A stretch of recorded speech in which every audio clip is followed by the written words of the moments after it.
তখন মুরিদ বলে আমি তোকে বলি নাই এশারের নামাজ না পড়তে। তখন ও মুরিদান বলে আমি এশারের নামাজ পড়ছি আপনি কিভাবে জানেন?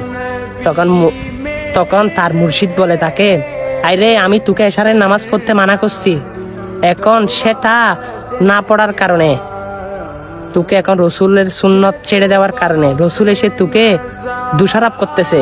তুই যদি আমার কথা শুনে যদি এশারের জামাত ছেড়ে দিতি, তাহলে স্বয়ং রব্বে করিম তোর কাছে এসে ধরা দিত, সুবহানাল্লাহ, তোর কাছে এসে কথা বলতো, আল্লাহু আকবার, আল্লাহু আকবার, আল্লাহু আকবার।